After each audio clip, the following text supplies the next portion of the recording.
ہمارے دین میں روحانیت کا کیا مقام ہے اور اس کا کیا مرتبہ ہے، اس کے حوالے سے کچھ گزارشات آپ کی خدمت میں عرض کرنی ہے۔ میں ذاتی طور پہ یہ سمجھتا ہوں کہ ہمارے دین کی ایک بہت بڑی اور بہت ہی نفیس جو چیز تھی روحانیت، اس کے ساتھ ہمارے یہاں سب سے زیادہ ناانصافی اور سب سے زیادہ ظلم ہوتا ہے۔ ہمارے یہاں تصوف، طریقت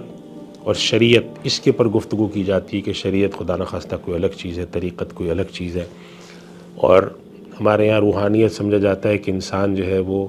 کسی قسم کا کوئی مراقبہ کرنے والا ہو، انسان کے اوپر کوئی غشی کا دورہ پڑتا ہو یا انسان جذب کی کیفیت میں رہتا ہو، وہ روحانیت ہے۔ روحانیت اصل کیا ہے؟ تو اصل میں دیکھیں، بات یہ ہے کہ اللہ سبحانہ و تعالیٰ نے قرآن کریم میں فرمایا اپنے نبی صلی اللہ علیہ وسلم کو سورۃ الحجرات میں، قالت الاعراب آمنا، اے نبی یہ جو بدو اور دیہاتی لوگ آپ کی خدمت میں آئے ہیں یہ کہتے ہیں آمنا، ہم ایمان لے آئے ہیں۔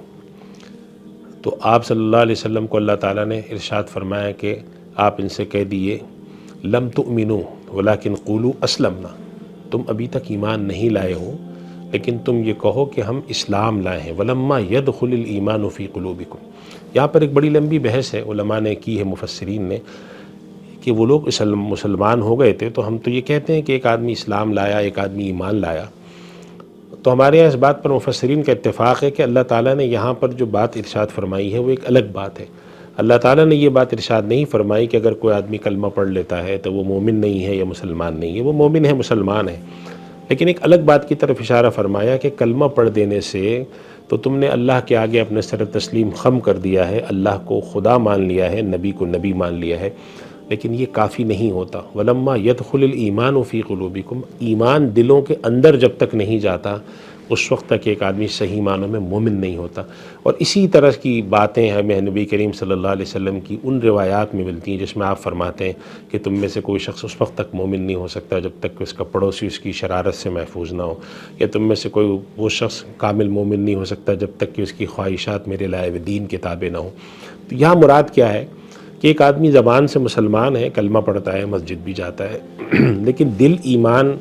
سے منور نہیں ہے، اندر تک ایمان نہیں اترا۔ یہ وہ چیز تھی جو ہمارے یہاں دین اسلام میں مشائخ اور تصوف اور روحانیت کے نام سے شروع ہوئی۔ ہمارے یہاں علماء نے، مشائخ نے، بزرگوں نے محسوس کیا کہ ایک آدمی کلمہ پڑھ کے ایمان لاتا ہے لیکن اس کا ایمان بڑا سطحی لگتا ہے، ہم اس کو مسلمان کہتے ہیں، یعنی اس کے ایمان میں ہمیں کوالٹی نہیں نظر آتی، معیار نہیں نظر آتا۔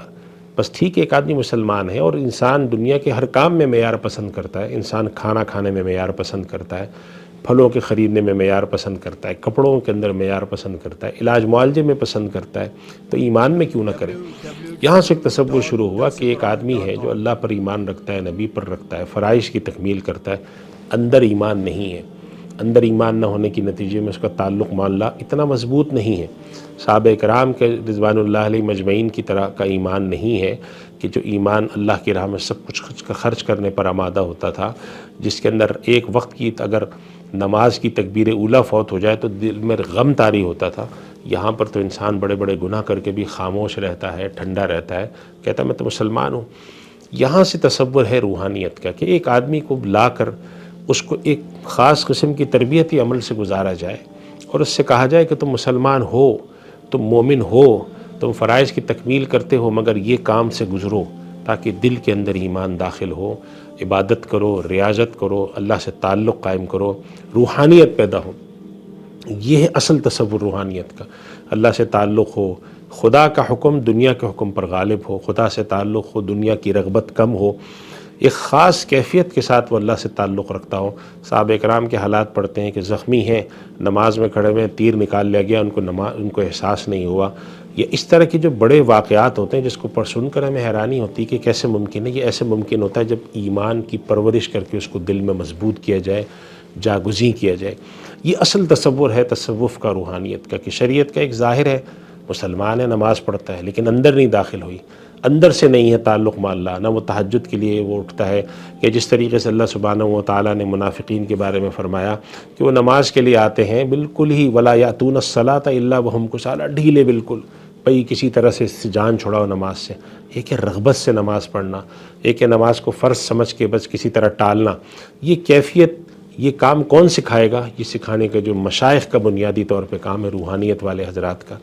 روحانیت یہ نہیں ہے کہ ایک آدمی کو غیب نظر آ جائے، روحانیت یہ نہیں ہے کہ ہم ہر وقت ایک دوسرے کے اوپر چھو چھا کرنے کے لیے، دم درود کرنے کے لیے تیار رہیں، روحانیت یہ نہیں ہے کہ ہم آنکھیں بند کر کے قبر کے حالات سے پتہ چلا لیں، روحانیت یہ نہیں ہے کہ ہم مریض کا ہاتھ پکڑ کے اس کو شفا یابی کر دیں، اصل روحانیت یہ ہے کہ ہمارا تعلق مع اللہ دل سے ہو، ایمان مضبوط ہو، اس کے لیے روحانیت آئی تھی۔ یہ جو بعض بزرگوں کے واقعات ملتے ہیں کہ ان کے پاس آنے والوں کو شفا بھی ہوتی تھی، وہ علاج بھی کرتے تھے، یہ سب صحیح ہیں،